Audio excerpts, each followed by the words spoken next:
Retour ici en direct du bout du monde. Le match a commencé depuis 30 secondes du côté du terrain EPTA, la salle principale du bout du monde à Genève. Un match, on va presque dire un match de gala là, entre Manchester City en couleur bleu ciel et le FC Barcelone en couleur, dans ses couleurs extérieures, tout de jaune vêtu. Ouais, un match quasiment de gala pour ce tournoi, mais un match de championnat qui compte, hein, puisque il va falloir aller le gagner celui-là pour jouer la première place du groupe et jouer évidemment les meilleurs rôles pour la suite du tournoi, les phases finales qui débuteront cet après-midi. Toujours 0-0 donc, Manchester City qui peine à se dégager, ça sera chose faite mais tranquillement capté par le gardien du Barça. Je n'ai pas vu qui c'est, mais ça doit être Melgar Arteaga. C'est en tout cas lui qui jouait régulièrement dans les buts hier, notamment lors du tournoi en extérieur, du tournoi exhibition en extérieur que le Barça a remporté haut la main. Ils sont venus pour ça, hein, les joueurs du Barça. Ils sont venus avant tout pour ce tournoi extérieur et c'est l'ouverture du score d'ailleurs pour le Barça par son numéro 6 me semble-t-il, ou 5. Je n'ai pas réussi à voir, à vrai dire. C'était de l'autre côté, c'était le numéro 6, merci Marc de me le mentionner. C'était donc Martinez Yuncadea avec une tentative là, directement sur le coup d'envoi, ça tape la latte du portier barcelonais. Et ça repart. Ouais, c'est bien joué sur la droite pour Barcelone avec une frappe, magnifique sortie du portier de City, Alvarado qui a failli commettre une petite faute de main car il était sorti de sa surface. Il n'en sera rien, les arbitres ont aussi laissé jouer, c'est bien normal. Un ballon que City tente, hein, c'est vraiment une de leurs volontés de relancer proprement. On le rappelle, City qui a pris une claque tout à l'heure en ouverture de journée pour eux. Ils ont pris 3-0 face au Servette FC. Toujours sympa de pouvoir le rappeler aussi. Et City qui se manque un petit peu là sur cette touche en louche. Et Barça qui repart avec l'un de ses joueurs blonds, c'est un petit peu leur marque de fabrique. On connaît la qualité technique du Barça, on connaît aussi la qualité capillaire du Barça depuis quelques années. On se rappelle notamment de Carles Puyol, notamment à l'époque, ça a fait des émules dans l'académie, dans la Masia, puisque il y a notamment, je crois, 3 ou 4 joueurs dans cette volée de U11, pardon, donc de joueurs nés en 2009, qui ont une coupe de cheveux. On va dire intéressante. Voilà, on va pas apporter de jugement, mais une coupe de cheveux intéressante. Et là, alors, disons que heureusement qu'il a 10 ans ou 11 ans, le garçon, le numéro 4, là, Michal Zouk, qui est d'ailleurs un excellent joueur, parce que c'était juste devant nous, la torsion de la jambe. Lui il se relève, tout va bien, nous on fait ça, on en a pour 9 mois d'arrêt environ. C'était heureusement pour lui, tout va bien, et d'ailleurs je pense qu'il doit être dans les favoris pour le joueur du tournoi. Et très bon, très bien joué, oh là là, oh si c'est beau, oh là là si c'est beau, par le numéro 10 Jordi Pesquer Paraquer. Alors désolé pour ma prononciation de l'espagnol et du catalan qui n'est pas incroyable, je vois Marc qui me regarde avec des grands yeux là-bas. Mais effectivement, le numéro 10 là, du Barça, il a tout fait. Il a servi un café au gardien Alvarado tranquillement, pour reprendre une expression utilisée dans le hockey sur glace.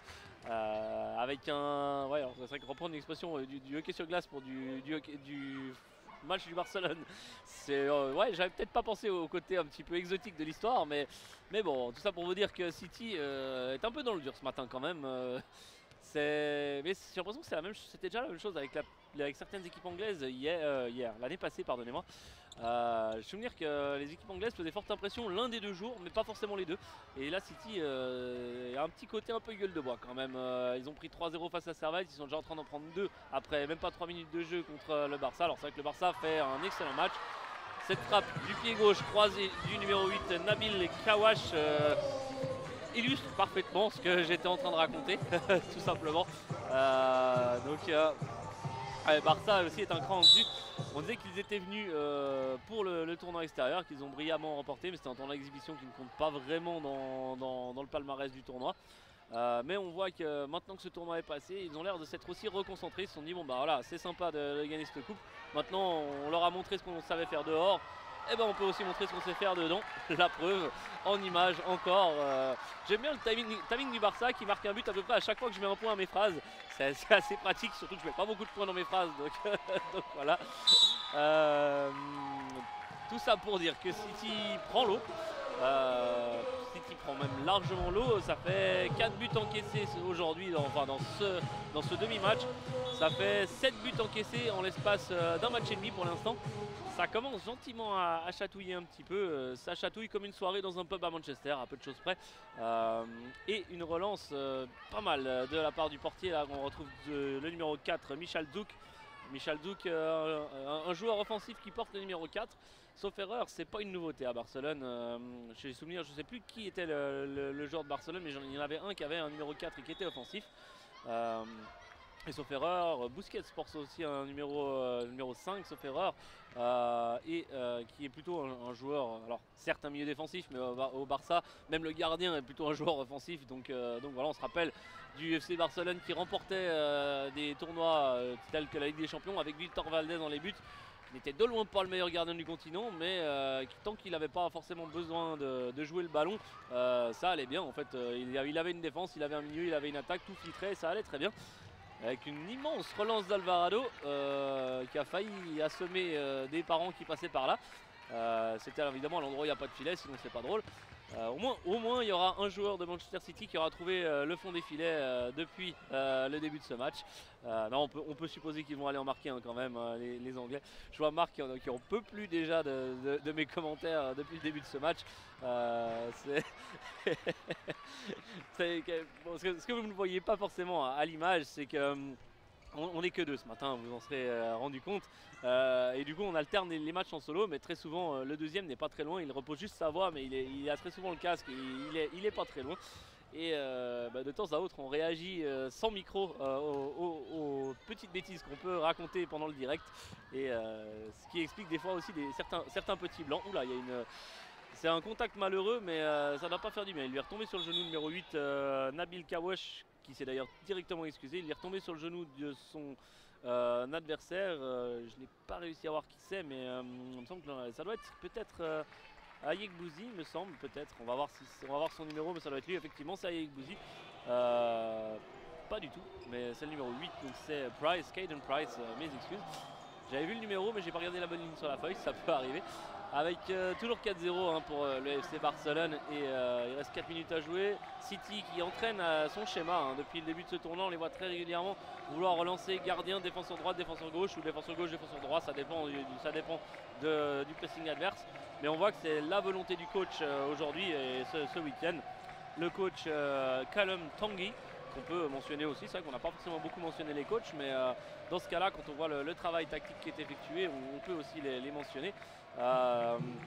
Avec vraiment une volonté de relance courte, d'entraîner le jeu au pied. C'est vrai que la salle, ça va vite et chaque erreur se paye cash. Donc finalement, c'est un bon crash test pour les défenseurs, pour le gardien, pour tout le monde, d'entraîner le jeu court et la réactivité. Et ça, on peut vraiment saluer cette volonté de l'entraîneur de Manchester City, surtout que ça fonctionnait pas si mal hier.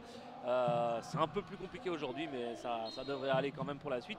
Je vais essayer de regarder un peu sur le classement, vu que le jeu s'est un petit peu calmé depuis quelques instants, parce que il me semble que ce match est important aussi pour la tête du classement, la tête du groupe. À nouveau, on voit cette relance, vraiment cette volonté de relance courte de Manchester City, mais si le pressing de Barcelone est quand même assez haut et assez pressant, c'est le principe d'un pressing, vous me direz, mais dans le sens, il illustre vraiment ce que c'est qu'un pressing. Alors, dans ce groupe, le Barça était premier avant ce match avec 13 points en 6 matchs, alors que le club de Manchester City était, alors qu'il y a un peu d'arrêt d'Alvarado, City était à 11 points avant ce match et donc il leur restera à tous un match à jouer dans la phase de groupe après ce match. City devrait donc très probablement rester à 11 points. Donc en fonction du résultat du FC Porto dans cette phase de groupe, je ne sais pas si c'est le prochain match ou s'il a lieu actuellement sur l'autre terrain. Mais en fonction de ce résultat-là, Porto pourrait se qualifier ainsi que le Barcelone pour la phase de la Champions Cup, et City pourrait rester sur le carreau. Il resterait sur cette phase d'Europa Cup à confirmer, mais ça serait plutôt une demi-surprise, même si c'est vrai que ce groupe-là était plutôt relevé. On a vu Porto qui était très très bon sur la journée de hier, pour le plus grand plaisir de Marc qui fait un grand sourire lorsque je prononce ces paroles. Mais effectivement, on a vu un FC Porto très très bon, avec notamment un excellent gardien. Et on peut supposer que s'ils se qualifient pour la Champions Cup, ils iront assez loin. Mais voilà, c'est aussi le principe de ce tournoi, c'est que finalement, en fonction du classement, on peut très vite tomber sur un os en fonction de l'adversaire. Ça peut créer des surprises. Un nouvel arrêt du gardien de Barcelone, plutôt tranquille aujourd'hui. Et, euh, et donc, ouais, on verra, mais City pourrait rester, alors il restera un match hein, évidemment, mais City pourrait éventuellement rester scotché à la 3e place de ce groupe. Ça pourrait avoir son incidence aussi parce que c'est un des adversaires, je pense, que tout le monde voudrait éviter dans la phase d'Europa Cup, mais on aura l'occasion d'y revenir. Bien évidemment, les phases finales débuteront cet après-midi, je crois, vers 13h, aux alentours de 12h30, 13h, je n'ai plus l'heure exacte en tête. Euh, mais ça sera évidemment à suivre en direct et tous les matchs importants, tous les matchs décisifs seront en direct sur la page Facebook. On utilisera le terrain B, le terrain ACGF plutôt pour la phase consolante et les matchs avec un petit peu moins d'enjeux. C'est logique évidemment. Et on va bientôt en rester là, il reste une trentaine de secondes, il n'y a pas eu de but depuis un moment. Le Barça a un petit peu relâché la pression, City veut aller marquer son but, mais au-delà de ça, ne cherche pas non plus. On sent vraiment un peu de, quand même, pas forcément de fatigue, mais City est peut-être moins concentré depuis, aujourd'hui que hier. Euh, et le Barça, lui, est beaucoup plus concentré et beaucoup plus motivé. Peut-être qu'il y avait une volonté des jeunes aussi de ne pas trop se livrer pour être sûr d'aller remporter ce tournoi exhibition. Peut-être. On n'en saura probablement pas grand-chose, mais voilà, c'est terminé sur ce score de 4-0. Il n'y aura pas eu photo dans un match qui s'annonçait serré, qui ne l'a pas vraiment été. Entre deux cadors du foot européen et deux grandes académies quand même si celle de City n'est pas forcément connue pour la qualité, mais plutôt pour la quantité de joueurs qui jouent sous les couleurs Sky Blues. On va donc en rester là pour ce match 4-0 victoire donc. Prochain match, alors ça doit être, est-ce que ça serait le CS italien peut-être? Ouais, c'est effectivement le cas, c'est Servette contre le CS italien. Alors, un derby genevois sur le terrain EPTA que Marc aura la chance de commenter. Le CS italien hôte du tournoi, mais tout petit club genevois, tout petit club du moins au niveau de son équipe première qui est relativement bas dans les divisions. Tandis que le Servette FC, le club leader, le club leader du canton et qui est actuellement 4e du championnat de Suisse de football. Néo-promu, mais le deuxième club le plus titré du pays. On se retrouve dans une minute après un petit peu de pub. A tout à l'heure.